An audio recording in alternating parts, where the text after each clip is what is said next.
श्रोते हो नमस्कार. आजच्या वृत्तविशेषमध्ये आपलं स्वागत. श्रोते हो, प्रधानमंत्री नरेंद्र मोदी हे भारताच्या प्रधानमंत्रीपदी सर्वाधिक काळ राहणारे नेते ठरले आहेत. मोदी यांनी प्रधानमंत्रीपदी तब्बल 4399 दिवस पूर्ण केलेत. त्यांनी देशाचे पहिले प्रधानमंत्री जवाहरलाल नेहरू यांचा सर्वाधिक काळ प्रधानमंत्रीपदी राहण्याचा विक्रम मोडला. नेहरू हे 4398 दिवस देशाचे प्रधानमंत्री होते. यानिमित्त रामभाऊ म्हाळगी प्रबोधिनीचे कार्यकारी संचालक अभिराम घड्याळ पाटील यांच्या मुलाखतीचा संपादित अंश आज आपण वृत्तविशेषमध्ये ऐकणार आहोत. श्रोते हो नमस्कार. आजच्या या विशेष कार्यक्रमात मी आपल्या सगळ्यांचं स्वागत करतो. प्रधानमंत्री नरेंद्र मोदी यांना या पदावर विराजमान होऊन आता 12 वर्ष पूर्ण झाली आहेत. त्यानिमित्तानं त्यांच्या या एका तपाच्या सत्ताकाळात देशातल्या शासकीय, प्रशासकीय, आर्थिक, सामाजिक, शैक्षणिक, औद्योगिक, सार्वजनिक आरोग्य, पायाभूत सुविधा, ऊर्जा, महिला सक्षमीकरण, विज्ञान तंत्रज्ञान, अंतराळ, अणु कार्यक्रम, शेती आणि शेतकरी, परराष्ट्र संबंध अशा सर्वच क्षेत्रात कोणते बदल झाले, प्रगतीचा वेग कसा राहिला, एकंदरीतच या 12 वर्षात देशाची वाटचाल नेमकी कशी झाली हे जाणून घेण्याचा प्रयत्न आपण करणार आहोत. आज आपल्या स्टुडिओत उपस्थित आहेत रामभाऊ म्हाळगी प्रबोधिनीचे कार्यकारी संचालक अभिराम घड्याळ पाटील. आपल्या सगळ्यांच्या वतीनं मी त्यांचं स्वागत करतो. नमस्कार. आता सुरुवातीलाच मी ज्यांचा उल्लेख केला ते सगळेच विषय आता सुटे राहिलेले नाहीत, एकमेकात गुंतलेले आहेत. पण आपल्या वेळेच्या मर्यादेत सगळ्यांचा एकत्र विचार करणं शक्य होणार नाही, त्यामुळे आपण एकेका मुद्द्यावर बोलू. सर्वात आधी आपण आर्थिक क्षेत्रात या 12 वर्षात काय झालं ते बघूया. कारण आता आपण जगातली सगळ्यात मोठी 4थ्या क्रमांकाची अर्थव्यवस्था असून लवकरच 3ऱ्या क्रमांकावर पोचू, 5 ट्रिलियनची अर्थव्यवस्था व्हायचं आहे असं प्रधानमंत्र्यांनी सांगितलेलं आहे. आपण 4थ्या क्रमांकाची अर्थव्यवस्था आहोत म्हणजे नक्की काय, 5 ट्रिलियनची अर्थव्यवस्था कशी होणार आहे, त्या दृष्टीनं कोणती पावलं सरकारनं उचलली, प्रगती कशी आहे, ते सविस्तर जाणून घ्यायला आपल्या श्रोत्यांना आवडेल. निश्चितच हे आर्थिक जे सगळे आकडे असतात त्याचा एक प्रत्यक्ष संबंध जनतेच्या राहणीमान उंचावण्यासाठी आणि ज्याला आपण क्वालिटी ऑफ लाईफ म्हणतो त्याच्याशी असतो. आपण एक मागील काही वर्षांमध्ये ऐकतो आहे आणि मोदी सातत्याने उल्लेख करतात की आपण 4थ्या नंबरचं अर्थव्यवस्था झालेलो आहे आणि 3ऱ्या क्रमांकाची अर्थव्यवस्था होण्यामध्ये ती अर्थातच मोठी झेप राहील. कारण आपल्यासमोर अमेरिका, चायना आणि जर्मनीसारखे देश आहेत, जपानसुद्धा सध्या आपल्या याच्यामध्ये आहे. त्याचा एक डायरेक्ट संबंध हा होईल की आपलं इव्हन 4थ्या क्रमांकावर येण्यामध्ये सुद्धा आपल्याकडे बघण्याचा जगाचा दृष्टिकोन बदलतो. विविध आंतरराष्ट्रीय जे प्लॅटफॉर्म्स असतात, फोरम असतात, संघटना असतात, तिथे भारताचा आवाज आणखी सक्षम होतो, आणखी सुदृढ होतो. भारताचं मत आणि भारताचा प्रभाव हा विविध आंतरराष्ट्रीय प्रश्नांमध्ये वाढलेला आहे याची एक ॲक्नॉलेजमेंट जगामध्ये वाढते. कारण अमेरिका म्हणा, चायना म्हणा, जपान म्हणा, जर्मनी म्हणा, पण आता आपण बहुवंशी जर जगाकडे पाहिलं तर अमेरिका आणि चायना यांनी जगाच्या राजकारणामध्ये, जगाच्या सगळ्या विषयांमध्ये इतका मोठा प्रभाव कसा का गाठलेला आहे, त्यांनी तो त्यांच्या अर्थकारणावर गाठलेला आहे, त्यांच्या अर्थव्यवस्थेवर गाठलेला आहे. त्या अवस्थेपर्यंत जाण्यासाठी आणि त्या अवस्थेला भारत गेल्यानंतर भारतीयांचं जे राहणीमान सुधारेल, तुमची अर्थव्यवस्था जर चांगली असेल तर तुमच्याकडे FDI वाढतो, तुमच्याकडे गुंतवणूक वाढते, तुमची अर्थव्यवस्था ही चांगल्या स्वरूपाची आहे, हेल्दी आहे असा एक मॅसेज इन्व्हेस्टर्सला जातो. त्याच्यानंतर भारतामधले इन्फ्लोज वाढतील आणि मागील 10-12 वर्षांमध्ये वाढलेले आहेत. बरेचसे रिफॉर्म सरकारने अर्थव्यवस्थेमध्ये केलेले आहे. GSTनी त्याची सुरुवात झाली आणि टीकेनंतर आणि बऱ्याच याच्यानंतर मागील वर्षभरामध्ये GSTमध्ये आणखी सुधारणा करण्यात आली. बऱ्याचशा वस्तूंवरचा GST रद्द ते कमी अशा दोन्ही त्यांनी त्याच्यामध्ये पावलं उचलली. बरेचसे जुने कायदे जे आहेत ते म्हणजे आपण बऱ्याचशा गोष्टींमध्ये आणि हे FDI येण्यासाठी याची मदत झाली की कॉर्पोरेट कायदे बरेचसे होते, त्याच्यामध्ये क्रिमिनलाइज करणारे जे कायदे होते ते आपण डिक्रिमिनलाइज करण्याला मदत केली. बरेचसे कॉम्प्लायन्सेस असतात ते आपण डिक्रिमिनलाइज केले. त्याच्यामुळे FDI इन्फ्लो वाढायला प्रचंड मदत झाली. जवळजवळ 80 जागांची आपण झेप घेतली ईज ऑफ डुईंग बिझनेसमध्ये आणि ही दशकभरामध्ये झालेली अचीवमेंट आहे. ह्या सगळ्या गोष्टींचा प्रभाव पडतो आणि जेव्हा मग तुमची अर्थव्यवस्था वाढते आहे त्याचा अर्थ हा आहे की जे एक आपण विकसित भारताचं स्वप्न बघतो आहे तिथे जाण्यासाठी विकसित भारतामध्ये काय राहील, म्हणजे तुमची अर्थव्यवस्था मोठी असली त्याचा परिणाम काय होईल, त्याचा अर्थ हा की आपण इतक्या लोकांना रोजगार देऊ शकू. आपल्या देशाचा जर स्केल पाहिला तर आपली तुलना चायनाशी जी केली जाते त्यात काहीच अयोग्य किंवा गैर लागू नाही आहे, कारण आपला स्केल, आपली पॉप्युलेशन ती आहे. पण एवढ्या मोठ्या पॉप्युलेशनला रोजगार देण्यासाठी तो इकॉनॉमीचा साईज महत्वाचा आहे, त्यामुळे त्याचा डायरेक्ट संबंध राहणीमानाशी आहे. चौथी अर्थव्यवस्था म्हणजे आता आपल्या इकॉनॉमीचं साईज, अर्थव्यवस्थेचा आकारमान किती आहे नेमकं, आता आपला आणि आपण तिसऱ्यावर जाण्यासाठी किती आपल्याला वाढवावं लागणार आहे? याच्यामध्ये आपण जर आकडेवारीकडे पाहिलं तर जेव्हा मोदींचं राज्य सुरू झालं तेव्हा आपण 2 ट्रिलियनपेक्षा थोडं वरती आपल्या इकॉनॉमीचा साईज होतो, $2 ट्रिलियन. आता 2026 अपेक्षा अशी आहे की $4.15 ट्रिलियन आपली इकॉनॉमी होईल. चौथ्या क्रमांकाचे होण्यासाठी आपल्याला $5 ट्रिलियन पलीकडे जावं लागेल, आणि तिकडे तसा आपला प्रवास आहे, कारण आपण 6.5 ते 7% आपण वाढतो आहे.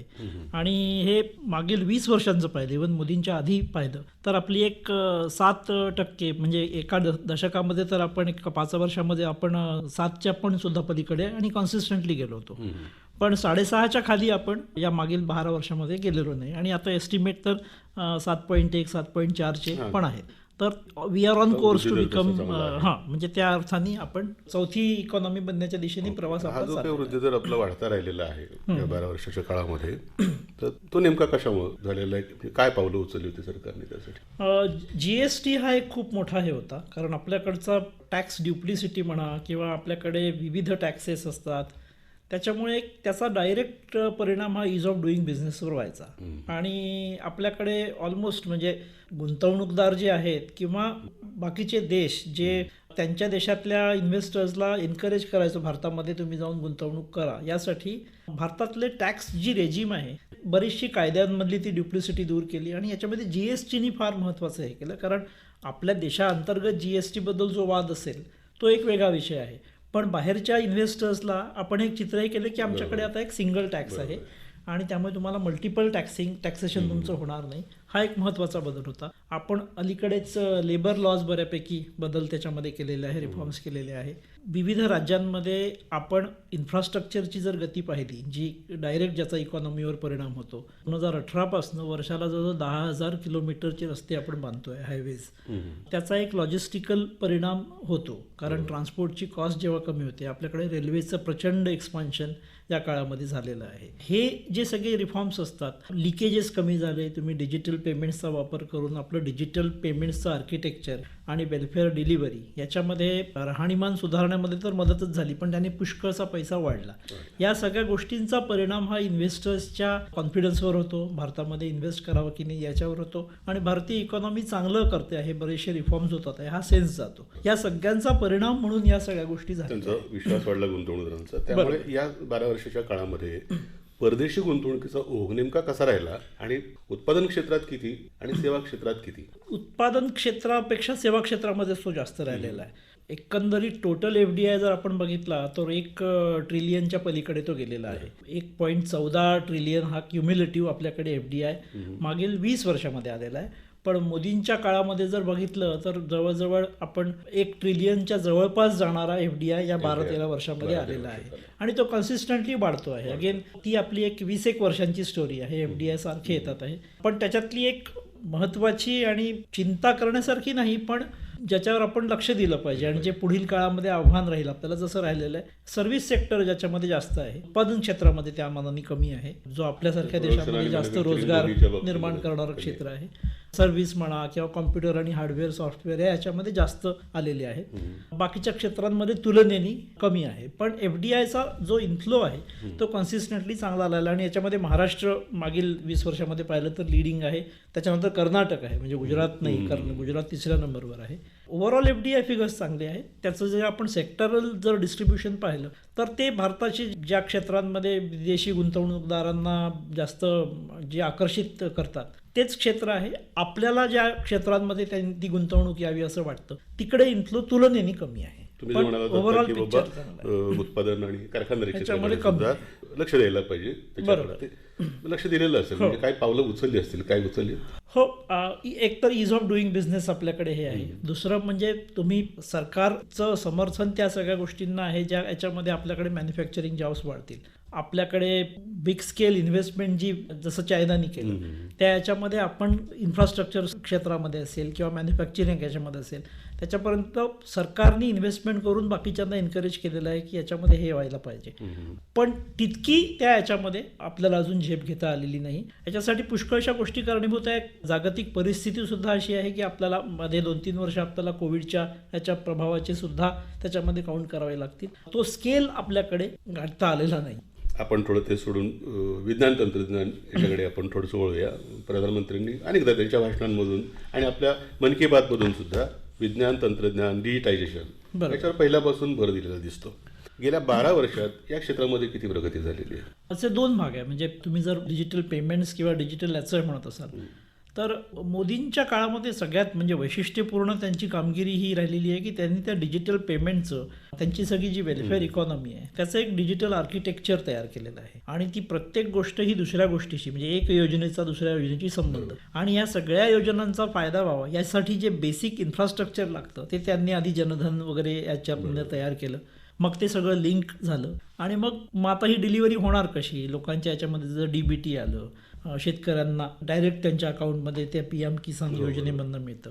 ह्या सगळ्यासाठी जे इन्फ्रास्ट्रक्चर लागतं ते आपण तंत्रज्ञानाचा वापर करून ते तयार केलं. आणि ते सारखं म्हणतात की ही सगळी जी ग्रोथ आहे ही टेक्नॉलॉजी एनेबल्ड ग्रोथ आपण केलेली आहे मागील 10-12 वर्षामध्ये. आणि याचा दुसरा स्पेसच्या क्षेत्रामध्ये जर म्हणाल तर आपण प्रचंड हे केलेली आहे. म्हणजे आज आपण स्वप्न बघतो आहे की आपलं $45 बिलियन आपली स्पेस इकॉनॉमी आणखी 7-8 वर्षामध्ये होईल. 5-6 स्टार्टअप्स होते या क्षेत्रामध्ये. आता आपण जवळजवळ या क्षेत्रामध्ये 400 स्टार्टअप्स आपण स्पेसच्या याच्यामध्ये हे केलेले आहे. शिवाय आपण हेही करतो आहे की डायरेक्ट प्रायव्हेट याच्यामध्ये पार्टिसिपेशन एनकरेज करण्यासाठी किंवा इस्रोच्या फॅसिलिटीज वापरता येतील. आपण इस्रोच्या ज्या लॉन्चिंग फॅसिलिटीज आहे त्याचं ग्लोबल मार्केटिंग करू शकू यासाठी विविध प्लॅटफॉर्म्स आणि विविध संस्थांची निर्मिती या काळामध्ये झालेली आहे. आणि याचं उद्दिष्ट हे होतं, आपण नेहमी हे म्हणतो आणि ते खरंही होतं टू ग्रेट एक्सटेंट की इस्रो या सगळ्या कामांमध्ये असते त्यामुळे इस्रोला स्वतः रिसर्च आणि डेव्हलपमेंटवर खर्च करायला किंवा तिकडे लक्ष द्यायला वेळ मिळत नाही. हे जेव्हा आपण करतो तेव्हा इस्रो पूर्णपणे त्या गोष्टींकडे कॉन्सन्ट्रेट करू शकतं. त्यासाठी इस्रोला एनेबल करण्यात आलेलं आहे की इस्रोचे जे हे कामं आहेत ते बाकीच्यांना हे करायचे. शिवाय आपण अशा प्रकारे प्रायव्हेट प्लेयर्स त्याच्यामध्ये येतील जे त्या फॅसिलिटीजचा वापर करून भारताच्या कॅपेबिलिटीज काय आहे हे जास्तीत जास्त मार्केट करू शकतील याची सुद्धा तयारी याच्यामध्ये केलेली आहे. आणि आपण हे $45 बिलियन हा खूप मोठा फिगर वाटतो पण आज आपण $9 बिलियन आहे. ही जी सगळी पावलं उचललेली आहे आणि आता या याच्यामध्ये तुम्ही आत्मनिर्भरतेचं आपण हे म्हणतोय ज्या प्रकारे एक मानसिकता तयार झालेली आहे मागील काही वर्षांमध्ये की आपण फेल्युअर सुद्धा एक ऍक्सेप्ट केलेले आहे. म्हणजे आपल्याला जेव्हा सेटबॅक मिळाला तेव्हा सुद्धा पंतप्रधानांनी स्वतः जाऊन त्यांची पाठ थोपटली. हे एक मान्य करणं आहे की या क्षेत्रामध्ये इनोव्हेशन तुम्ही जेव्हा करता तेव्हा याच्यामध्ये कधी कधी अपयश येऊ शकतं पण त्यांनी खचून न जाता आपण पुढे जातो. ही एक लिडरशिपची जी भूमिका आहे ही याच्यासाठी फार बहुवंशी कारणीभूत आहे की आपण याच्यामध्ये मोठं स्वप्न बघू शकतो. धन्यवाद. अनेक मुद्द्यांवर आपण सविस्तर माहिती दिली. त्यामुळे आज आपण इथंच थांबूया. आज आपण इथं उपस्थित राहिलात आणि चर्चेत उपस्थित झालेल्या सगळ्या मुद्द्यांवर अत्यंत तपशीलवार माहिती दिली. त्याबद्दल पुन्हा एकदा आपले मनःपूर्वक धन्यवाद. धन्यवाद. धन्यवाद.